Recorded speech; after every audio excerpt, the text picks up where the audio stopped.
Welcome to another episode, one of my favorite shows to do, quite frankly, of the Stallone Podcast Network, the original collaboration of hosts and co-hosts. With me, of course, is Doug and Craig.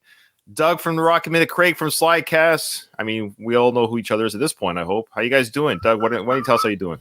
I was good, Ryan. Honestly, my life is now going to be segmented into two segments. It's before I watched Rhinestone and now after I watched Rhinestone. And I just don't think my life is ever going to be the same as it was. Those were happier days.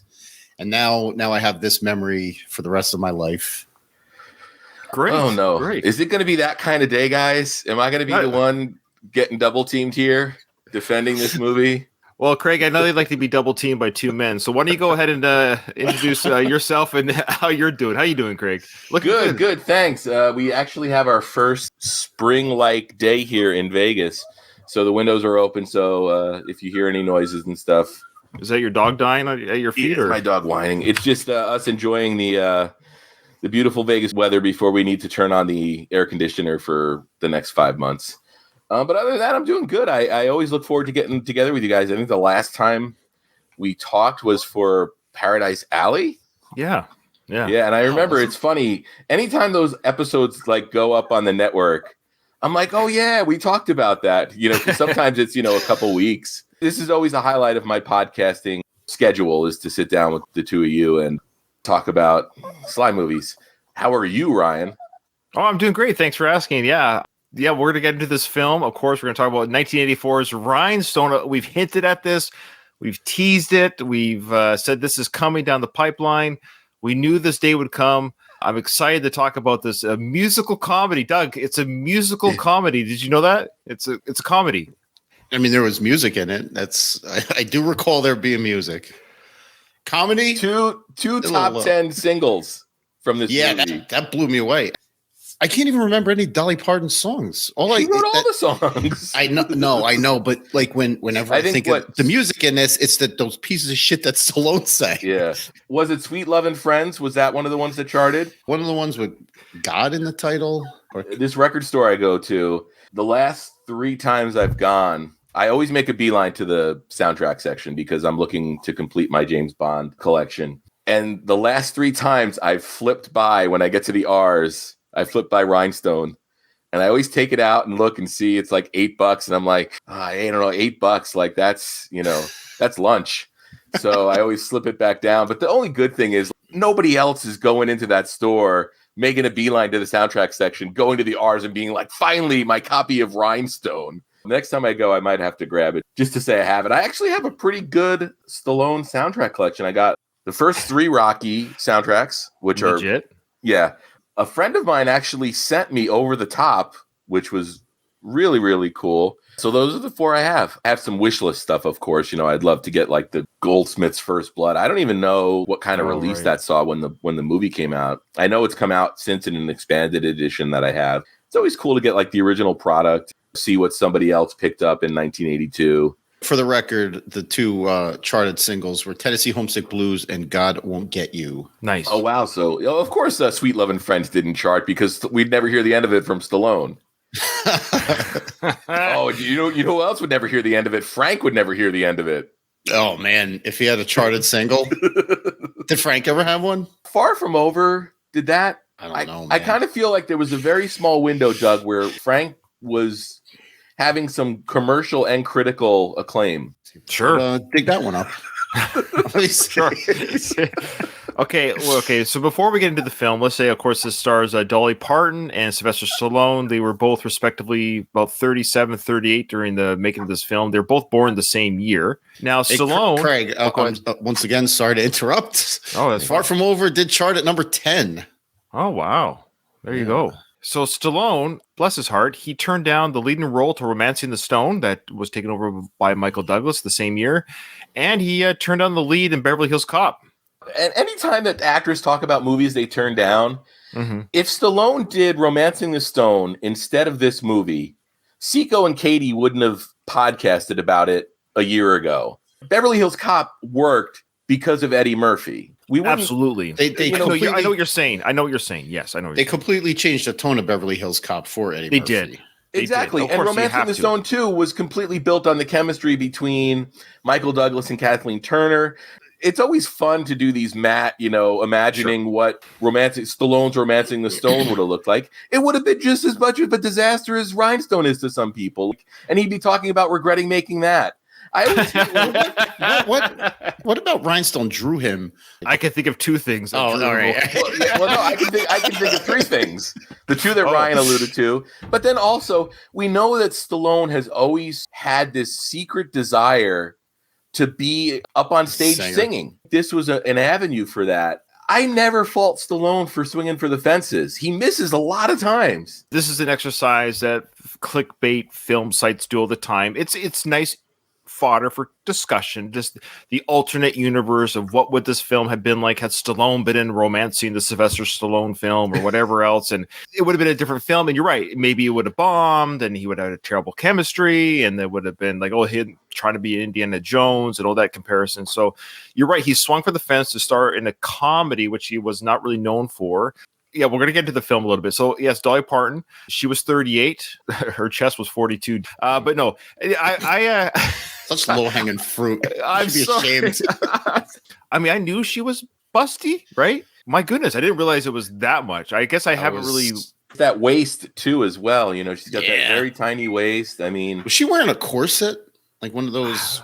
I hope not. I mean, it would be great to be able to brag, that she can say, hey, look at me when I was in my late 30s, 21 Maybe she looked fantastic. No matter how we dissect this film or talk about our feelings on this film, we all love Dolly. I think we could all say Dolly's a sweetheart. She's a worldwide icon. She's a national treasure. She's loved by many. She's basically the country singer version of Betty White, meaning like she's just beloved. Everyone loves her, and Sly himself was enamored by her, and rightfully so. But you remember back in the day, I think it was 2006, he did that big Q&A on Ain't It Cool News. He talked about Dolly, and he said here this was the most fun he ever had on a movie. This was, of course, 2006, but it was with Dolly Parton. He goes on to say, I must tell everyone right now that originally the director was supposed to be Mike Nichols. Craig, you've mentioned this, how Sly loves to always, I think we've talked about this, how Sly, when a movie kind of craps the bed, he always... How should I say this? He never says, well, he does say, he'll say it's the editor, the director, not quite the right screenplay. So anyways, he goes on to say Mike Nichols, which is, of course, a very accomplished director. He was supposed to be the one that shot this. It was supposed to be shot in New York. It was going to be down and dirty with Dolly. And he goes, and I, with gutsy mannerisms, performed like two antagonists brought together by fate. He wanted the music at the time to be written by people who would give it a sort of bizarre edge. Believe it or not, I contacted White Snake's management, and they were ready to write some very interesting songs alongside Dolly. So I guess he was looking a hard rock type film instead of a hard rock country type film. A little bit country and a little bit rock and roll. Perfect. Yeah.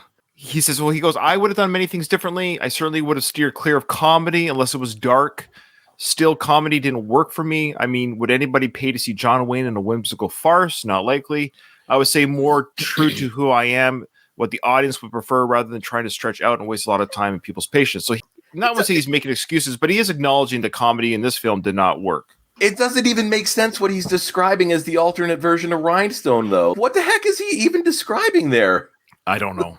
Urban cowboy musical, maybe? Or So here's the frustrating thing. Stallone did a rewrite on this movie that the original writer did not want. He almost wanted to take his name off the film and was advised against it because it would be good for his career. And then Stallone turns around and talks about the comedy. The comedy in this movie is clearly Sly-driven. Yes. If you know Stallone and you know his voice and you know the comedy that he's done in his movies, there was no moments of comedy in this movie where I said, that's not Sly. Right. That's why it's insane for him to say that. All the comedy beats are clearly on his doing. It's totally his brand of comedy. You get a super talented director and Bob Clark as well. It's not like this was some guy out of NYU. This was Bob Clark, who had made arguably one of the first slasher movies ever, and then also made one of the most beloved comedies of all time in A Christmas Story. Oh, I think it was Porky's. Oh no, no, that's infamous. That's infamous, Ryan. Porky's is beloved by children near and far. But I mean, nothing beats looking into the girls' shower and change room through the hole in the wall. The classic.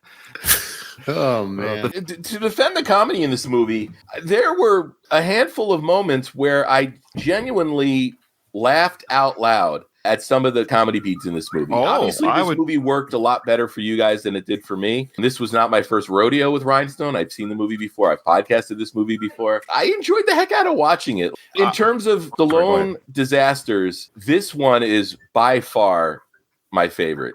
It's the easiest one to rewatch. I would rewatch Rhinestone over Stop or My Mom Will Shoot or Oscar any day of the week, twice on Sunday. Okay, this is good. I didn't want this podcast to be necessarily a vacuum of, crapping on the film. We don't even do that. Even when we quote unquote crap on a Sly film, but it's always done with love, right? We love Sly. We love his films. Certainly for me, he was like my action hero growing up, or my icon on film hero growing up, and he still is. I think I first saw this film. I must have seen it back when I was a kid. So it came out in 84. So I was 9 years old when it was released. I was definitely familiar with Rocky 3 and The First Blood and, of course, the Rocky films. So Stallone was on my young radar. Like, I knew that he was a movie giant. So I saw it for the first time yesterday in probably, decades. It was such a new viewing for me that I don't know when I last saw it. In many ways, guys, other than kind of knowing that Drinkenstein was a thing, I wouldn't have been able to tell you the plot of the film before the film. Like, I knew nothing. So I guess in reality, it was like my first time viewing. I wish I had a camera. I'm regretting now not doing this, filming my reaction to the film. Because there were moments in this film, which I did not experience with Stop or My Mom Will Shoot. I haven't seen Oscar in a while, that I didn't even experience with Escape Plan 3 or stuff like that. I kid you not, I was legitimately embarrassed. But I was watching moments of Sly's performance and the comedy beats. I'm not even joking. I'm not trying to be funny, but I did this a few times. Like, oh boy, I can't. This is wow. I don't know the last time I really cringed. Ryan, the fact that you used Escape Plan 3 in the same sentence as Rhinestone shows that you didn't take whatever medicine you normally take in the mornings. Like, this is absurd. We're in crazy land here. Fair enough. But that was my initial reaction. I was, of course, excited to talk about the film, and I wasn't even doing it because there was nobody around me. I was by myself. This wasn't for show. That's why I wish I filmed it, because I did this a couple times. Like, oh my, I can't believe this is happening. This is really happening on screen. The beginning of this movie is terrible.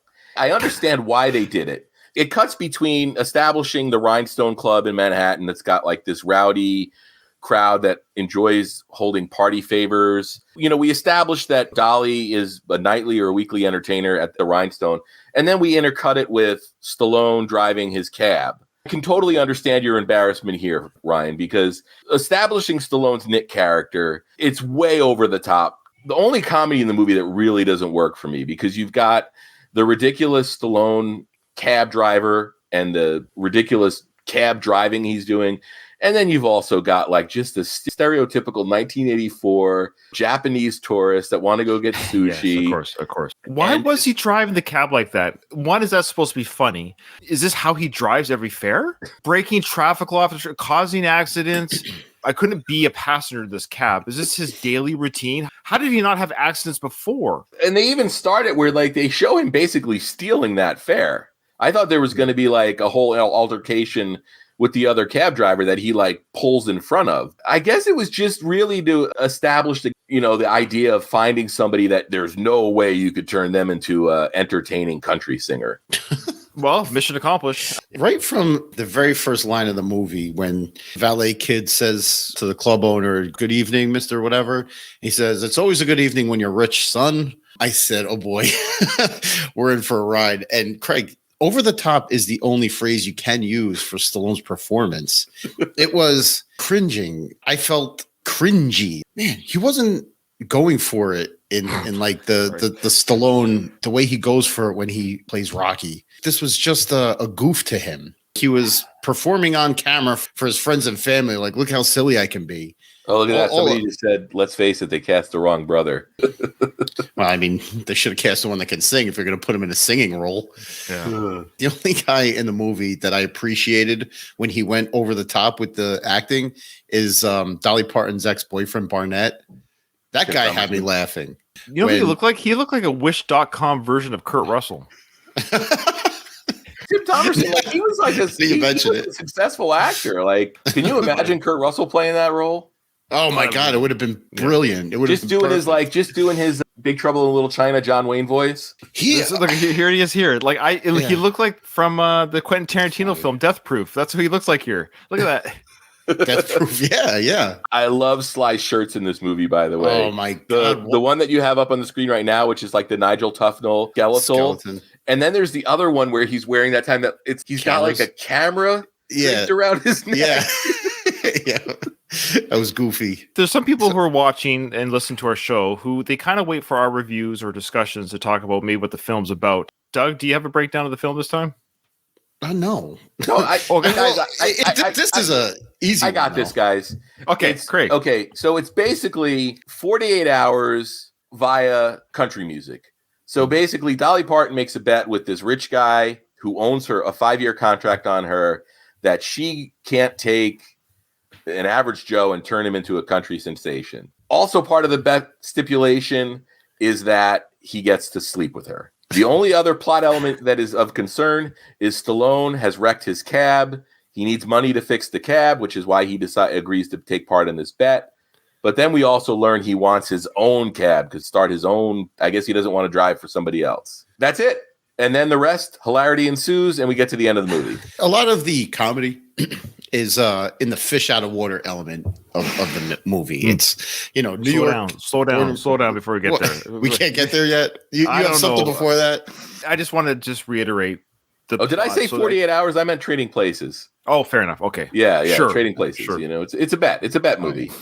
Yeah, you're right. So Dolly Parton works at this bar called the Rhinestone. I don't know if we mentioned that. So the bar is called the Rhinestone. I guess at the Rhinestone, for whatever reason, it's just full of hecklers. And this is a tough audience. This is a tough New York audience where they're singing country in New York, and you better be Garth Brooks type level. And the funny thing is the guy that sang at the beginning that looked like Tom Lee Jones. You see that guy? With the scar? Yeah, he looked like Tom Lee Jones, and he was actually singing good. Here's a little bit here for a copyright. I can't play too much, but he looks like Tom Lee Jones, and his singing and his performance was decent, and they're just acting like he is the worst country singer they've ever heard. Yeah. From the day my baby died. I coached the one thing I don't understand is, so this rich guy, it seems like every week he brings another guy up or another performer up on this open mic to get his next star. Right. But he's got a 5-year contract on Jake, Dolly Parton character. He's got a 5-year contract on her. How is he not just devoting every moment to two? I think it's 2 or 3. Either. But why is he focusing on these bozos instead of like just making her a star? Or is his sole purpose to sleep with her? Yes. But then why have this whole other subplot where he's trying to find stars? He doesn't need the money. Maybe it's a misogynistic thing. Like he doesn't think a female can make it. The movie is proof positive that his character is misogynistic. And Ryan, I recently listened to your Worst of the Best with Katie on the Friends stuff that didn't work. Yeah. The guy is in Friends as Rachel's father. Oh, right. He plays Rachel's father, the doctor that hates Ross. You thought he looked familiar. Okay, cool. Yeah. I think he's passed away now, I believe. I believe so as well. Yeah, and the Kurt Russell actor, the Kurt Russell Wish.com actor, he's passed away. He's the same age as Sly and Dolly, but he's unfortunately passed away. Yeah. It was recently, right? Like within the last 2018 or 19, yeah. I'm one of the farthest things from woke, but the level of his aggressiveness towards Jake made me uncomfortable. At the end of the film, he locks her in her apartment and basically tells her to take off her clothes. He's got like the remote control. Oh, that locked the doors. It locked her in place. Now we see at the end of the film that she punches him out, that she didn't need no man to save her, but she was locked in. You heard like stuff being crashed and banged around. So she was being chased in the apartment by the guy. And you saw where that guy lived too, right? Trump Tower. He lived in Trump Tower. Yeah. That's legit. Okay, so I want to show you the sequence here of how they got Nick, which is played by Stallone, the cab driver. So he's got the Japanese fare in his car, and he's taking them to. I think he was supposed to take them to the Rhinestone. I think he was supposed to take them to the cowboy place. I think they were mentioning the cowboy place. Well, no, they wanted to get sushi, but he mentioned the cowboy place. Didn't he keep talking about the cowboy place? Then he talked about Italian food. I don't remember how, but I don't know if they were talking about seeing something that was like truly American, maybe. No, he brought up the Italian thing. He said, well, you're in America. You need to eat Italian food.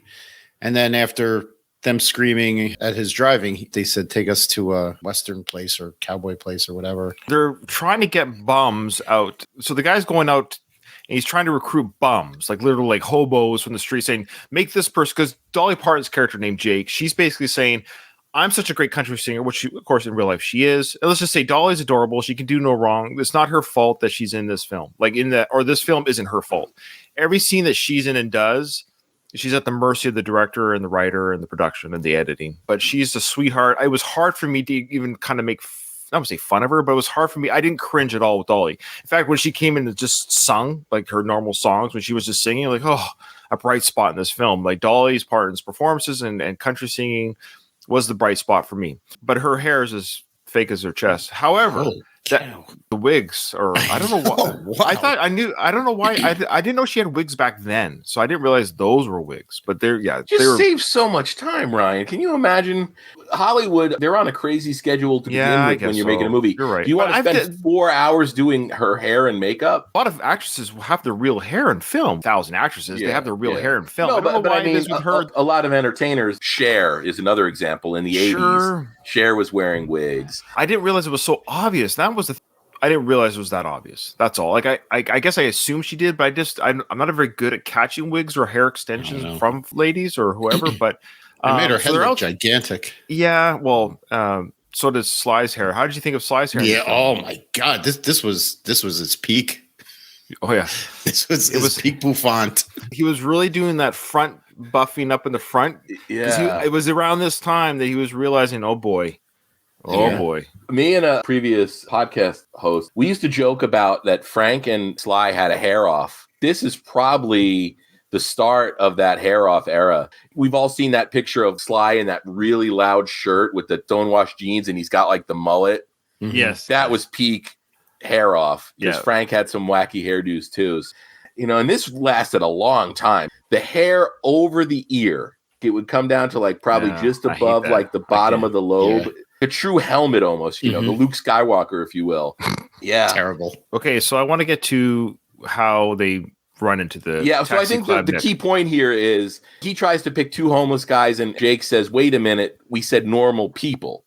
Normal people. Yeah, that's fair. And our listeners of the show and viewers can also just see a little bit of Sly's comedic acting. I think it's fantastic, so let's check it out. Okay. I mean, the next guy that passes in front of my face,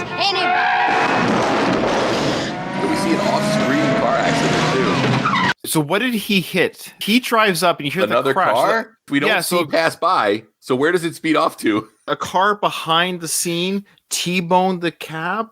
I guess it's off screen somehow because the damage is on the right side of the car. Anyway, so his car has been T-boned, but he continues driving. Of course, the line, the next person I see, why did she pick the Japanese tourist? Why did it have to be Sly? Did you see that? So he's pointing. Who's he pointing at? I don't know, but the first thing he does is look at her tits. Yes. Oh, yeah. I forgot. I meant how many times did the guys look down in this film? Is it on purpose or is it by accident? But didn't we also establish that he blames her for the accident? So he's looked at her already. Yeah. Not close enough. She distracted him, but he got T-boned to the right of him, behind him, but he's pointing that way. But there was a bum in the street playing the drums. I think that's what we're. Don't. You're going to drive yourself crazy thinking. Going. But then he drives away. He says he'll be right back. But where's he going? Like, what's the purpose of his driving? I'll be right back. His car was all gimmicked up. Okay, so he says to them, people he's never met before. Yes, in the movie they're the stars, but why is this character saying, "I'm going to be right back"? So he could look at her tits some more.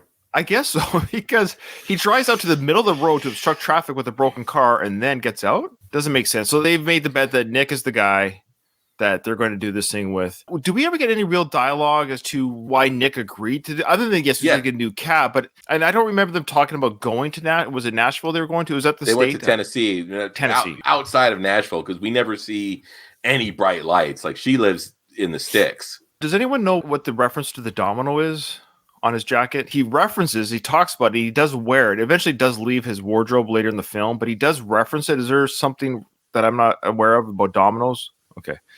Just some thing Sly was trying to make happen. You know what? And I don't know if we'll talk about this scene or not. Any scene you want. Which one? You know what I loved? Is there any other movie in Sly's catalog where we saw him interacting with both of his parents? Oh, Wasn't that like a cool dynamic to see? Sly as a son.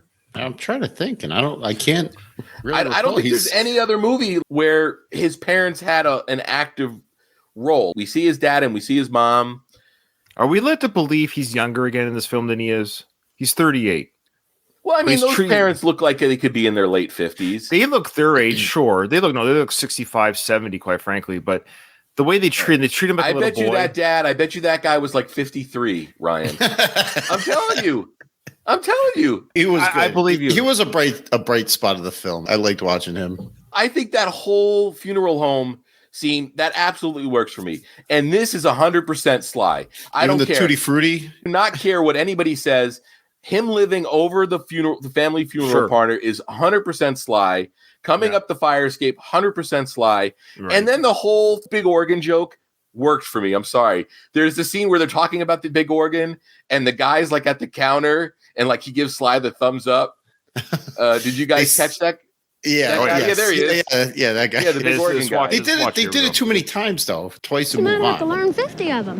And let me tell you something, it's a tradition at the Rhinestone to tear any new singer apart. Do you play an instrument? Yeah, I can sort of play a couple of chords on this organ I have at home. Hey, I'll tell you what.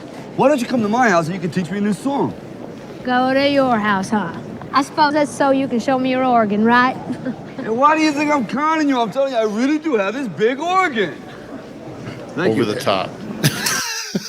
That works for me. I'm sorry. But why does he have to deliver it so over the top? So the guy can turn around and give him the thumbs up. I know, but it took me out. Him just sitting there shouting it just so he could deliver the big organ line. It didn't work for me, Craig. I expect more out of my comedy. Oh yeah. I expect to laugh. I had to double check IMDb. This was labeled a comedy. I didn't laugh once. I really didn't. I wasn't even trying to find fault. I just didn't find it funny. I didn't think anything was that clever or funny. I'm trying to remember where I did laugh, but I don't know. The things that Sly did that I did find somewhat comical come in that fish out of water element of him like trying to walk like a cowboy. Later on in the movie when he's trying to break the door down and he's like trying to shoulder the door and he keeps falling down. That got me maybe a chuckle. I'll give him a chuckle on that. You kind of remind me of the old Elvis, His every line delivery of his just, and the song, like that Tutti Frutti song. This was the first moment. We're a half hour into the film. He's now going to show Jake, played by Dolly, his ability to perform. So he's like, okay, I'm going to do this bet. I'm going to be a country singer. I'm going to show you how I can sing and perform. The reason why I cringed is because I couldn't tell if this was Sly sort of showcasing what he thinks is his ability to sing and be silly. What it exposed to me as a viewer is that he can't sing, and when he is being silly, it's not funny. I know it's over the top. I know we're supposed to say the character thinks he's good. I get it. I know the character thinks he's something special, and that Jake, played by Dolly, has a lot to work with. It. This will be easy for her because he's about to showcase his skills on the big organ. Here's a little bit of that performance. Shall we see? The heat up. I don't think so. Well, why don't you start from scratch and sing something? Like what? I don't care, anything. You hear that sound effect of the organ? That warbly sound? That warble. You got it. Yeah. You ever turn on the organ?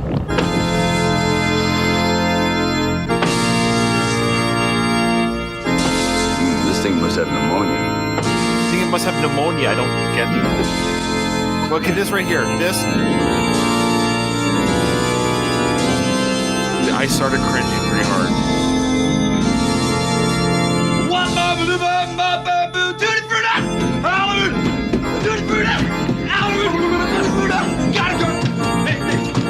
And we're about to get another great visual gag as well. It's not bad, guys. When they pan down and show the funeral. Oh, sorry. Parishioners. Okay, I get the joke there, but he goes way over the top and he does it for way too long. It goes on for forever. It's like he plays the whole freaking song, but he's dialed up the whole time. He's at 10 the entire time. Am I supposed to laugh? Am I actually supposed to go? I didn't. I felt embarrassed. I really did. I'm a huge Sly fan. Craig is going to stop podcasting. I mean, I laughed. I mean, I don't know what to tell you. I don't know if I like corny shit, maybe. I don't know. Okay, comedy in that part is them panning and showing the people at the funeral. The comedy is not in Sly's delivery of Tutti Frutti. The idea is he's being loud and boisterous above a funeral, right? Yeah, and they all hear him. So yeah, Craig, I will say that's the good gag, but Sly doesn't deliver it greatly. Here's that interplay you're talking about, Craig. You're right. I don't think we've ever seen a film. It's a good point where a character of Sly interacts with both parents. Of course, Stop or Mama Will Shoot is one of the only ones I can think of when he's with a parent. Bertie, see how you're dressed to eat? Look, you want to talk honest, Nick? If you can't do nothing right here, huh? How you gonna do right down there? I forget it. Be a pastry maker. Nick, figlio mio, I almost died having you. But don't be a cowboy, please. They even get diseases from sleeping with animals. You leave, we rent the room, I'm telling you. You're gonna embarrass us. You're suffering a sensibility. Stop it all.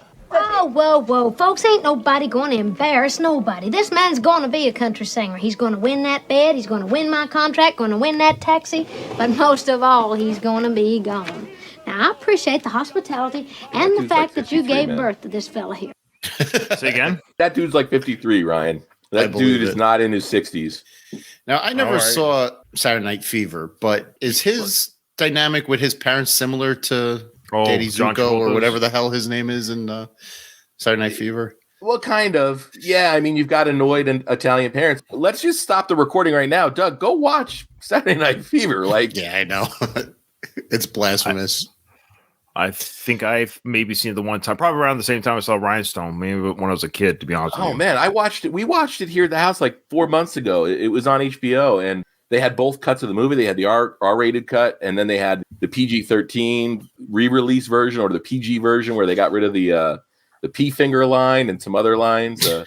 Guys, that's a great movie. You got to watch it. Yeah. Jeez. And didn't we cover Staying Alive on this show? No, I think you're thinking of your glory days with Slycast. We're dragging you through this muckety muck here. Doug, I think you're right. This is like I think the stereotypical Hollywood annoyed Italian parent has a kid that wants to break out on their own and not do what the family's done for generations. Right. So, Doug, you got any other funny things you want to share that you liked about the film? Funny things that just go right to Tennessee and all the shenanigans. So this was supposed to be the fish out of water story, like the Crocodile Dundee of the 80s, the idea of he's from New York, he's going down to the South, and I get totally different cultures. So I'm thinking to myself, 40 minutes of the film, comedy will now ensue because we have a fish out of water, and he's wearing his tux for some reason. Is there a reason why he's wearing a tux? Sly did all his own wardrobe on this movie. Okay. You can't convince me otherwise. At the beginning of the episode, Ryan, you read that quote where Sly said he wanted it to be down and dirty and gritty and filmed in New York. So we just saw the first 40 minutes of this movie where they clearly did a lot of on-location shooting in Manhattan. You can't fake that on a backlot. But where was this rest of the story was it not supposed to happen in Tennessee, according to Sly? Like, it seems like going to Tennessee is a pretty important part of this movie. I think that's the rewrite. Maybe that was Sly's rewrite, is that he wanted the fish out of water story. But I don't know. I don't... The only thing that doesn't work is they act like getting from New York City to Tennessee. They don't show how they get there. Obviously, they take a plane because the night before his final performance, she's like, tomorrow night, he's going to knock him dead or whatever. It's just funny. They never actually show them getting there or how they got there or coming back. No, they're just there. Which could have been there could have been a whole cool 10-minute road trip element of this movie as well, which would have fun as well, This movie was already almost 2 hours. Like, where do you shove in a road trip element? I would like to say, though, you have him up on screen. Richard Farnsworth is just a treasure. Tremendous. It was great. He was tremendous. He was also 53 in this film. Yeah. Huh. So he made a great movie towards the end of his career called The Straight Story. I don't know if either one of you guys have seen it. Yeah. Yes. Great, tremendous movie. There's a great scene at the end with Harry Dean Stanton, which is just two old dudes acting the shit out of a scene. Straight Story. It was directed by David Lynch of all people. It's like probably the straightest David Lynch movie there is. I mean, not to bring a downer on this, but Richard Farnsworth, he actually killed himself. He did? That's how his life ended, yeah. I don't know at if that age? Not at 53, no. But I mean, he was an old man. I almost want to say maybe he had some kind of illness or something. So wasn't he also a stuntman earlier in his life? I did see that, yeah. Tremendous career. He brings a great bit of magic to this movie. I think it's a good time to talk about just what a natural performer Dolly is. I mean, she'd been entertaining since she was a kid, but she's a genuinely natural actress. And I think the scenes between her and her dad are just great. It seems like a daughter interacting with her father. I mean, there's no disingenuous Dolly scenes in this movie.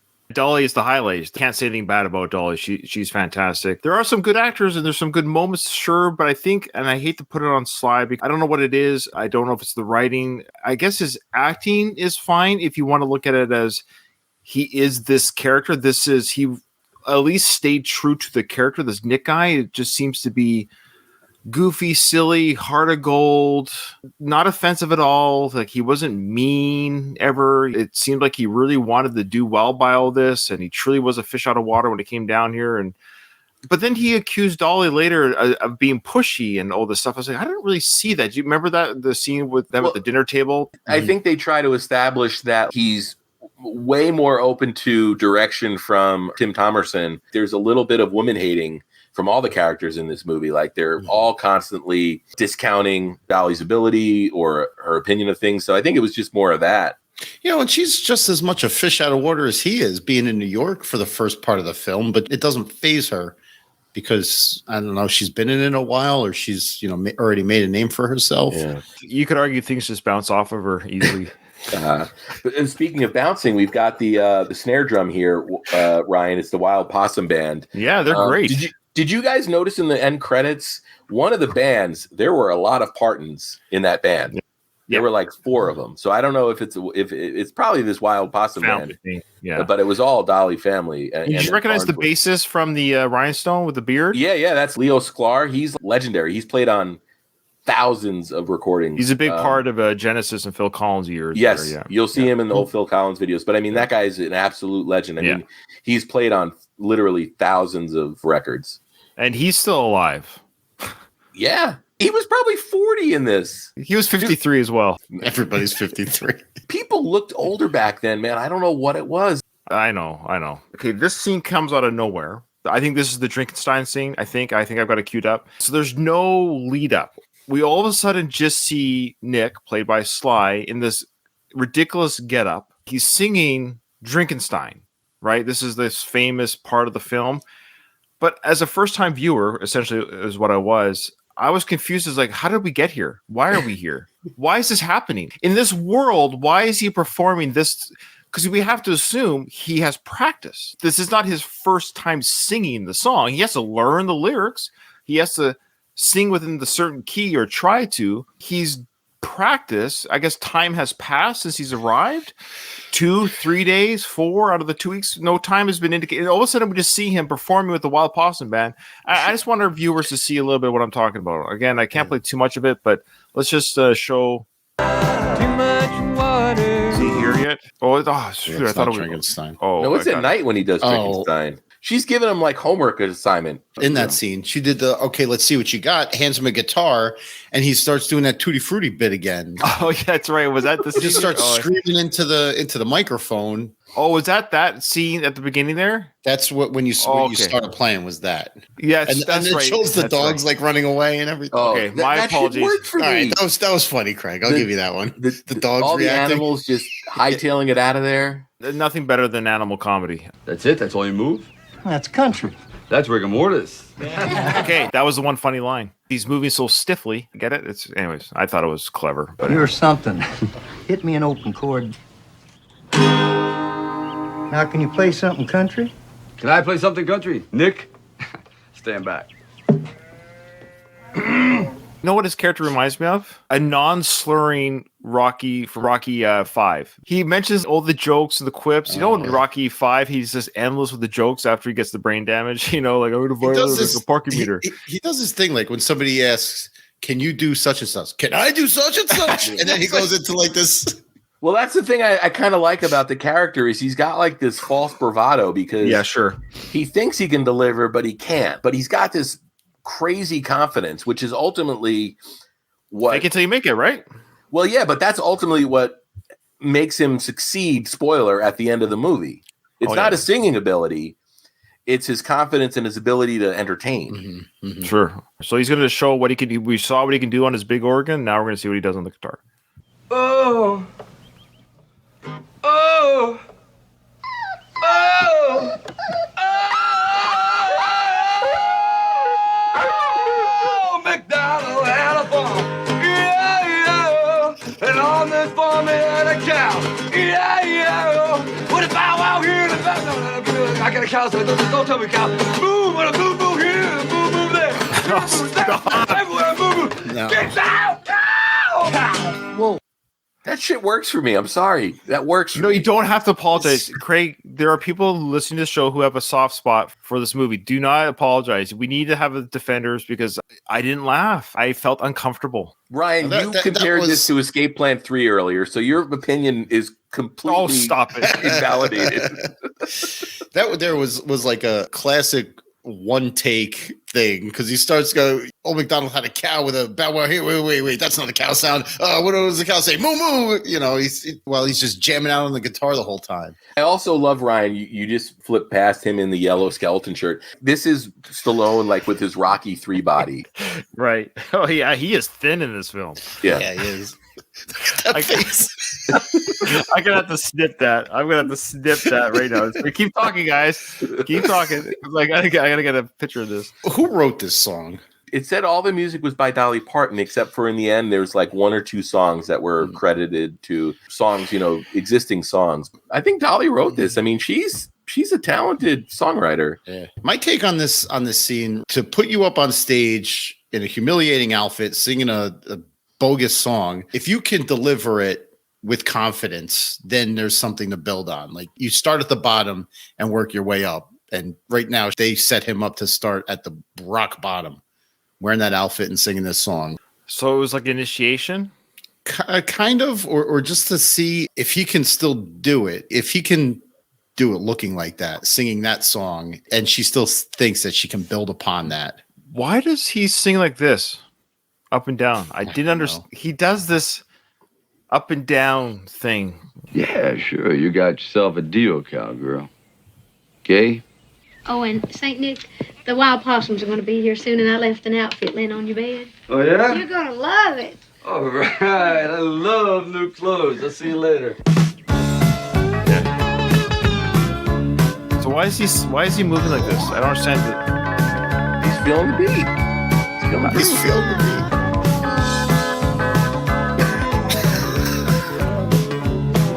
Budweiser, you created a monster, and they call him freaking Stein.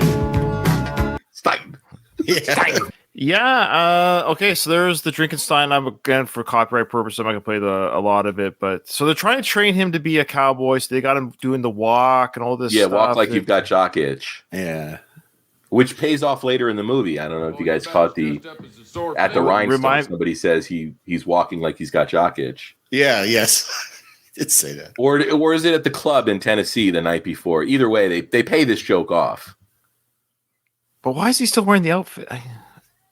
This is the only cowboy outfit he has. I guess. And Dolly's got her little tiny hat on there with cute little tiny hat. This movie also felt very long. Yes. This bar scene right here, this turns into a Three Stooges bit. The fight, I guess. After this Barnett guy comes back at Sly, after Dolly Parton knocks him out, Sly he punches him and makes a sound effect with his mouth. No, that's later. There's 2 bar scenes in this. Oh, right. The first one, Sly the first walks one, away. she basically takes his manhood. She doesn't let him fight back. Right, she makes Look him at walk that. away. She doesn't let him be a man. And then we get the scene later. Him and those 2 goons, Barnett and those 2 goons are like the Three Stooges. If you're going to make like a slapstick comedy, then I'm all in with these guys. These guys, I didn't mind. So he's holding his jaw. He keeps checking his mouth if it's bleeding, but he has a mark on his cheek, I think, from the hit. And it wasn't his jaw. But I noticed that the mark was here. But anyways, little film flipsy. It's like high on his cheekbone. Yeah. They thought they got the upper hand. Now, Dolly and Sly, they do a performance here at the Tennessee bar. And of course, we find out later this went over well. So I'm thinking to myself, okay, well, the moviegoer part of me is like, okay, this is going over well. So what's the issue with the bar in New York, the Rhinestone in New York? Because this crowd loves her. But we found out later that Dolly says to Sly, no, they were cheering for me. They love me. You're the problem. And I'm like, that was the one part of the film. Maybe we'll actually get to the scene where, we should get where it actually made the most sense. I felt like, and of course it's Dolly's character, like Dolly was speaking what I felt through the whole film. I felt like, why are we all being hoodwinked by this? And by Dolly's character saying, you can't perform. You can't win. Don't you see what they're saying in the papers? I felt that way. I felt like, okay, finally, the woman speaking sense here that, Sly, you can't sing and you can't perform. There's no way that you're going to be a country singer. And I actually kind of appreciated the fact that even back then, to a degree, even this whimsical, fantastical type comedy with Fish Out of Water, all these things. But at the end, we actually got a bit of insight from the character that she's like, you're a bit of a gong show. It's just for one song. And if we can pull off one song, then I'm out of the contract. And I was like, oh, that's legit. And her being real, by saying, don't go join American Idol. You're not going to get through. That was like your typical Hollywood goofy character gets a slap of reality so they can create some last minute tension or have a fallout between the characters before the great reunion at the end. It works for me. It seemed a little out of character for Dolly's such a nice person. Like it almost seems like they should have had her be a little bit more frustrated, but also at the same time, maybe it was so clear to her that she was more perplexed that it wasn't like obvious to him as well. Yeah, fair. I also think it, coming from somebody who put in the work and grinded out however many years of rejection and being told she's not good enough to actually making it. And then all of a sudden he's going to snap his fingers and say, I'm going to be a country star. Like, it doesn't work that way.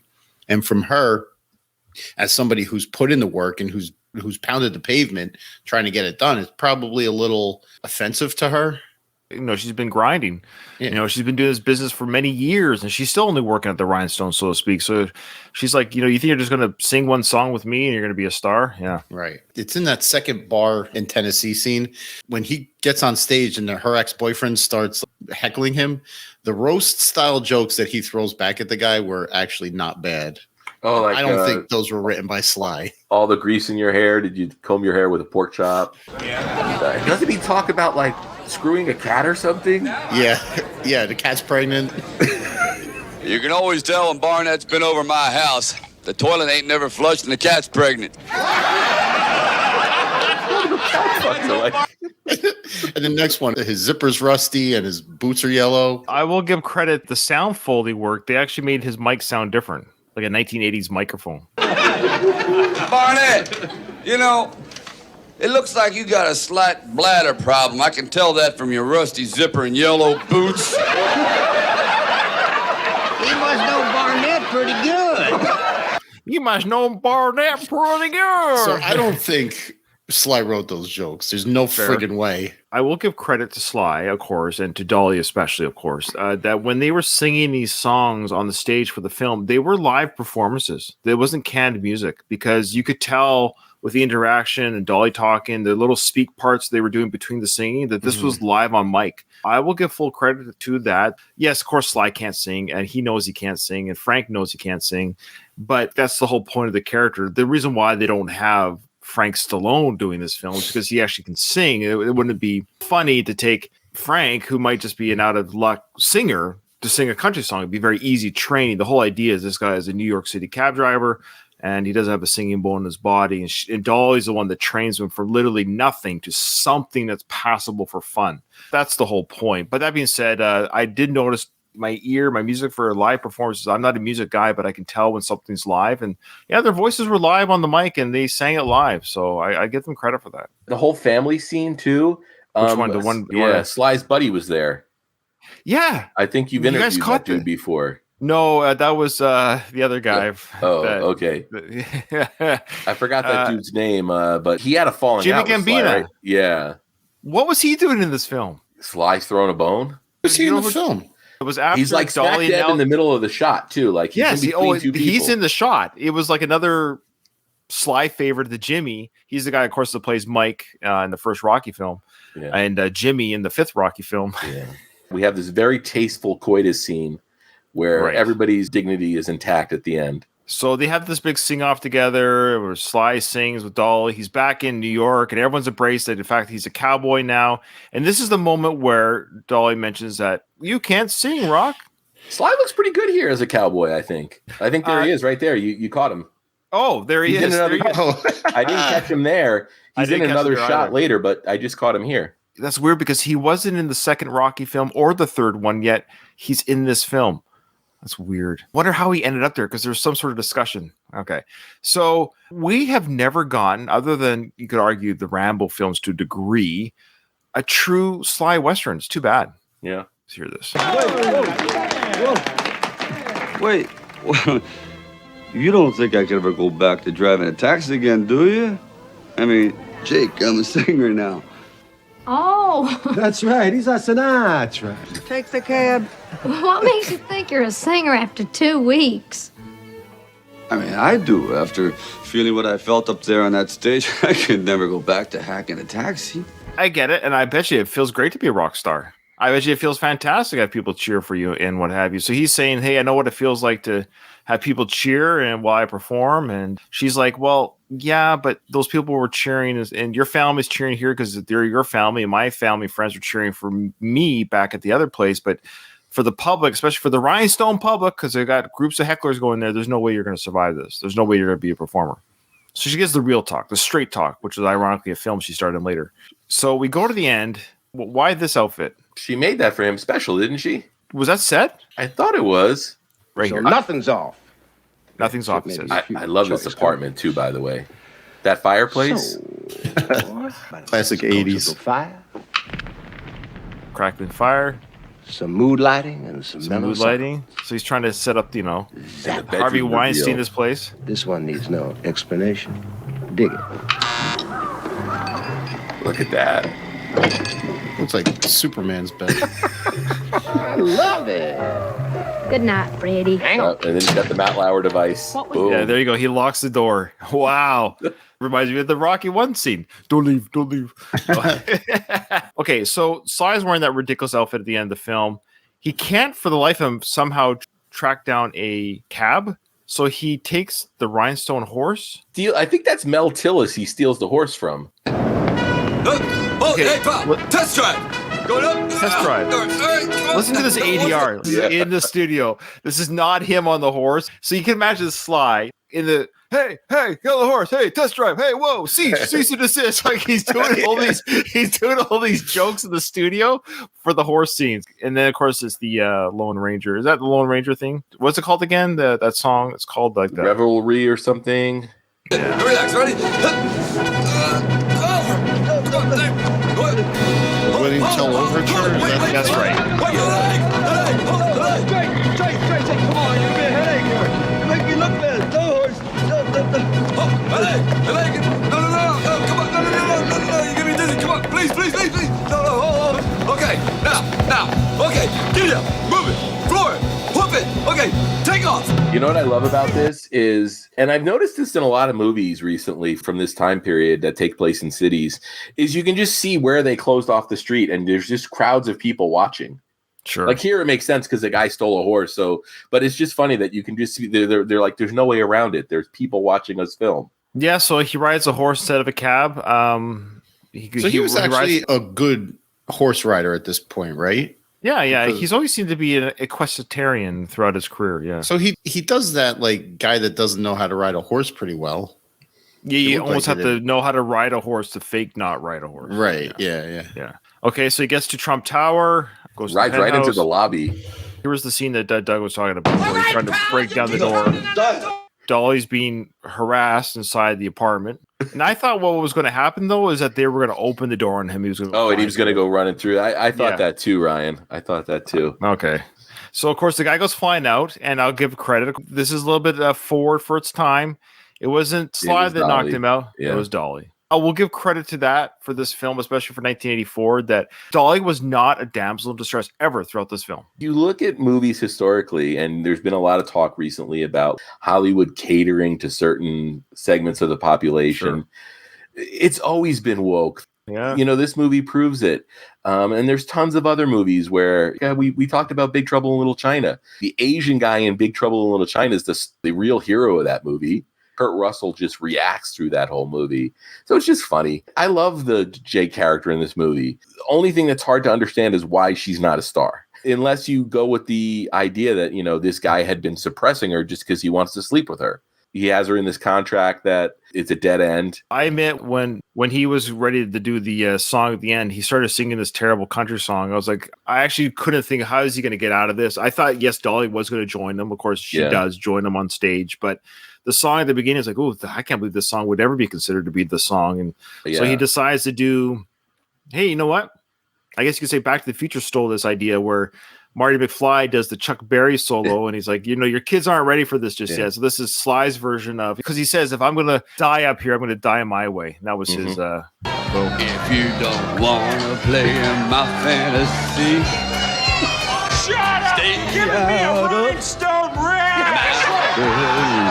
Says, shut up! You're giving me a rhinestone rash. All right. He's getting heckled. He's getting heckled pretty hard, rightfully so. But again, when he does this country, I don't know why he bops up and down. Is that a country thing?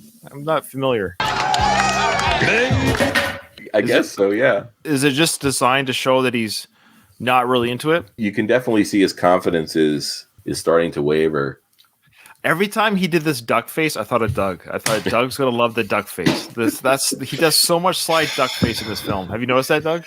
I did notice it, and it was only when he was like failing. Did he have any work done before this point? The face fixed up. This is the Rocky 3 face, right? Right. It has to be, because whenever he does that, it does this thing to like accentuate his cheekbones, and it just bugged me every single time. They did make fun of his hair. They said his hair was higher than his IQ. Did you catch that? Low insult thrown his way. So I thought, okay, at least they acknowledge his hair. Yeah, he's a good sport about it. Yeah. So he says here, if I'm going to go down, I'm going to go down my way. I'm going to. How did the band know this was the song? They're pros, man. Come on. He probably told them, I want an up-tempo boogie or something, It's like in Back to the Future. Watch for the changes and try to keep up. Yeah, maybe Back to the Future actually ripped off Rhinestone. Yeah. No kidding. Yeah, he goes, if I'm going to go down, I'll go down my way. Now, this is the character. So if you want to talk about Sly and the character, where does it separate? Because now this is the character Nick saying, I'm going to rock this joint. How much of it is Nick? And how much of it is Sly trying to show Frank a little bit, brother, I can sing too, I can rock too, because he gives it all to the character Nick, but I sometimes wonder if it's Sly doing it, if that makes sense. It's 90% him trying to show his worth to Frank. 100%. Yeah. Okay. 100% is 90%. It plays it off a little more campy in this than the theme song for Paradise Alley was more of him showing Frank, look what I can do. Because we know the Nick character's a little bit eccentric stuff, but I'm just saying when Sly performs this, there's a part of you that thinks he's showing audiences and Frank a little bit that, I could also be a rock star. How y'all doing out there tonight? Oh, yeah. He says something to the fact like all the dudes in the house say yeah, and he goes, all the horny ladies in the house say well, he's doing like a classic sort of wrestling thing where you pump the audience up. The easiest way is, they call it like the cheap pop, right? And if you compliment the audience, that's a great way to get them on your side. It's clever that they knew that they weren't going to be able to convincingly say this guy's singing ability alone was going to win this crowd over. I think it's a cool ending. And I mean, if this movie was not a comedy and, went more down the straight drama, Rocky sort of road, or if you almost went with like the 8 Mile sort of tone, this could have been a really moving, emotional. Well, that's what Sly said he wanted. I think he wanted like a Star is Born. I think Sly wanted a Sly is Born. I like the way he brings back the crowd is more convincing than if he just got up there and sang the song that he started singing this. Yeah. It's not good. But after he gets the crowd, I was hoping that he would go into a banger of a song that would really get everybody like a White into Snake. It. He should have done a Slide It In version. It would have been Sly It In. Slide It In. What would have been a really hot track would have been Far From Over. Boom. Oh, there you go. Oh, yeah. Yeah. Oh, man. And Leo Sklar would have killed that on the bass. Well, he goes right back into the crappy song that he started singing to begin with. you want to act up a little bit, let's act up a little bit, okay? Hey, I like all the Look at the move there. good-looking women out there to say yay. Oh, come on, I know there's better-looking women out there. Let me hear you say yay. Let me hear all the horny women in the audience say yay. Oh, wow. Look at that one lady to the right there. Look at her cheer. Yeah, horny. Look at her. She is sliding off her seat. She's so horny. Look at her. Holy smokes. Folks, this is ridiculous. I might be easy, but at least I am cheap. Stay out of my bedroom. Baby, if you can't take the heat. Stay out of. Stay out of. Your dealing with some hot. Baby, can you deal with the heat? So you can hear that it's live. That's what I mean. When he does those actions and movements, you can hear the breath come out of him. So it's singing it live. And of course, Dolly joins him on stage.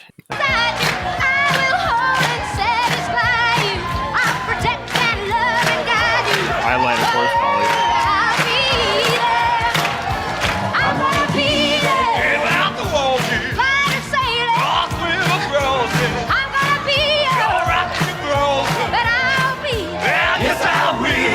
Seeing this right here, Sly doing a duet with Dolly Parton wearing this ridiculous rhinestone outfit. I guess it matches her dress, I guess, was the idea, too. It gives me an incredible amount of respect for Stallone and the choices he made. Say what you want about the successes or failures that he's had.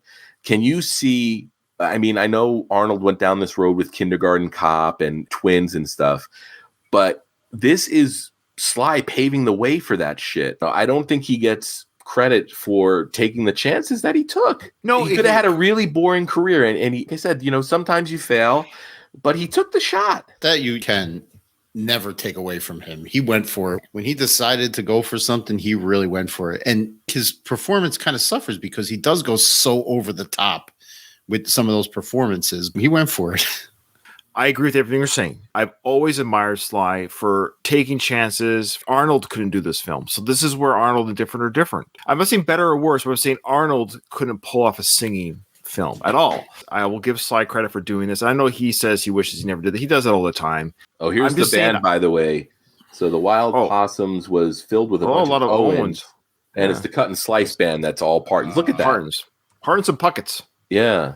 There is Lee Sklar. Yeah, and then all music and lyrics by Dolly Parton, and then they list a couple songs that aren't. You know how Kunda always gets outfits that Sly wore in his films?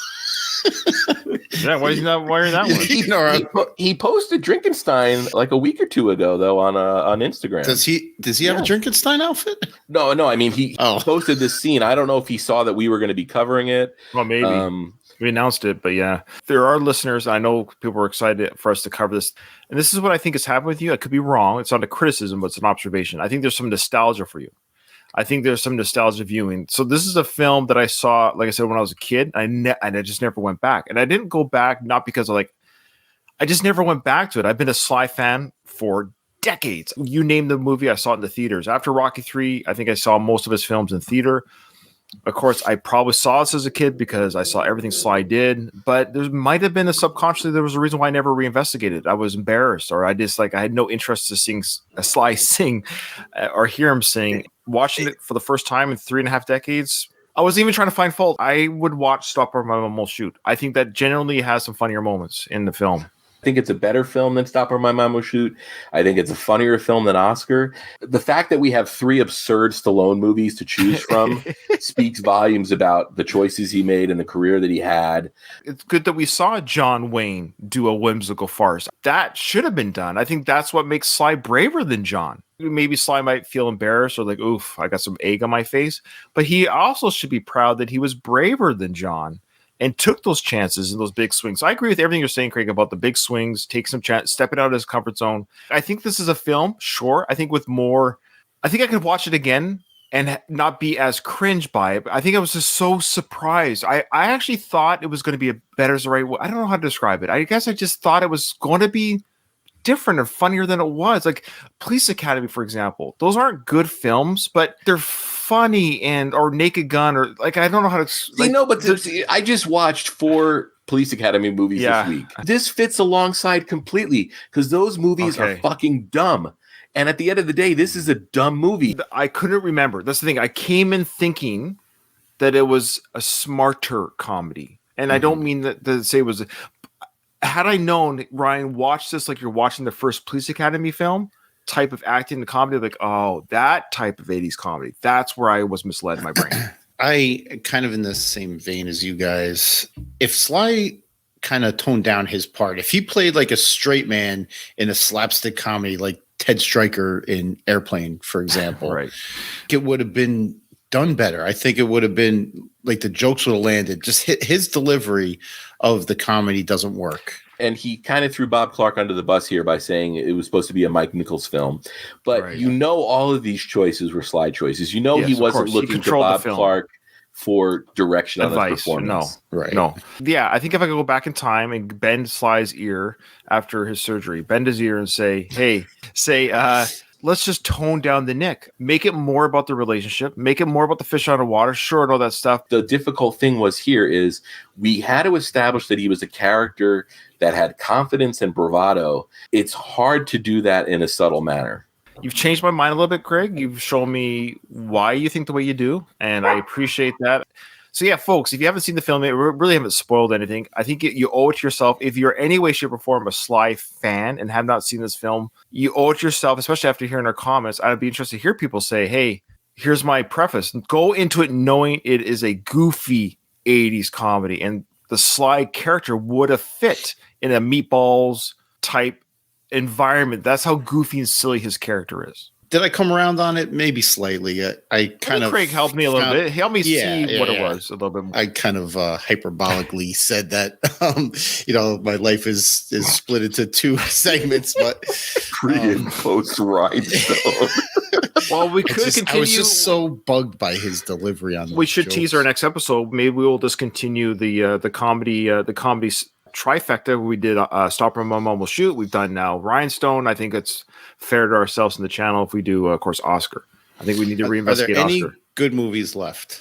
I think we need to reinvestigate Oscar. I think Oscar might have to. Somebody else is going to have to take the defending Oscar stance here. I mean, okay. I'm clearly not. Maybe it'll be me. I don't know. I haven't seen that movie in a long time, Craig. It's been a long. I don't remember the plot. All I remember is that he was named character's dad. I don't remember that. Snaps. That's right. I forgot about that. See, look, I'm already laughing. See, and I think his dad or somebody dies. And don't tell me. But I think that's all I remember. It's also got Marissa Tomei as well. So okay. I think next time I watch this film, I'll have to just keep in mind that Sly plays a goofy 80s type comedy character. What's next for you, Doug, on your podcast journey? Dripping out those episodes of Rocky 3 for a Rocky Minute. Yeah, I can't wait to hear mine. Yeah, you got a while. I still got to record some in between yours. Yeah, I do want to say, Doug, one of the benefits of having a delayed release schedule is you were able to pay tribute in a way that wasn't expected to guys from Answering the 10 Count. One of those guys passed away recently. So I know it was really special, probably for his co-host, to be able to hear them together podcasting. It's a weird benefit of delaying the release of that episode is it became a nice tribute to and I wish I remembered the dude's name, and Tommy, I'm revealing myself here. Tommy, it's Tommy, yeah. Mm-hmm. And we Rocky Minute had the last few of his recordings released. Not that they were the last recorded, but the last released. Right. So cool. That was a really cool tribute, and I thought that was special too, actually, to hear that. So it was sad too, though. I will admit, I don't know him. I don't know Tommy from anybody, but just to hear his voice as a podcaster, being in this quote unquote hobby business that we're in, it was like, oof. I guess there will be a time that all of our lives will end here and our voices will continue on the. Recently, a past guest of my Star Trek podcast took his own life. And my co-host Jeff he recorded hours of podcasting with us. So my friend Jeff put together this hour-long best of episode for him that we were able to share with his friends and his family. And I listened back to it and I thought of how special it was that We had these moments that we were able to share with his loved ones and his friends and his family. And that's 100% a benefit of podcasting is not everybody has the ability to go back and listen to somebody they love talk about stuff that they love. It made me feel like I was part of something bigger than goofy shit that we're doing. Like, this might be something that somebody puts on 10 years from now as a source of comfort when they think about loved one that they Rhinestone. lost. Well, no, but goodness, if I die before the two of you and you put out a tribute episode and it's me gushing about Rhinestone, oh no. You're going to haunt us. Beyond the grave. You guys are a true pleasure to podcast with. You're the friends I've never shook hands with yet. One day we will. I appreciate the friendship that you guys have given me over the years. We've been doing this for a few years now, at least 3 to 5 years, and you're the best at the business. I think it's longer than 5 years. We've recorded Rocky Minute episodes. We recorded our Copland episode in my old apartment, and we've been in the house now over 4 years. The first 3-way we did was the specialist, which was like that was officially a Slycast episode, I think. No, you just put it on your Slycast, but it was no, it's okay. It was official. No, because that was the next logical Slycast episode. Is that what it was? Okay, the chronology. I see. We recorded a lot in the apartment, so look how far we come. We're just as much as bums and ham and eggers now as we were. But the stream looks better. We finally look okay and sound okay. So we're moving up in the world. If you're watching this on the last of the Action Heroes Podcast Network or listening to this on the network, we appreciate everyone that does. Check out, of course, the Rocky Minute and some retro Slycast will trickle out of there as well. And as always, guys, it's been a blast. All right, guys, we'll see you on the next episode.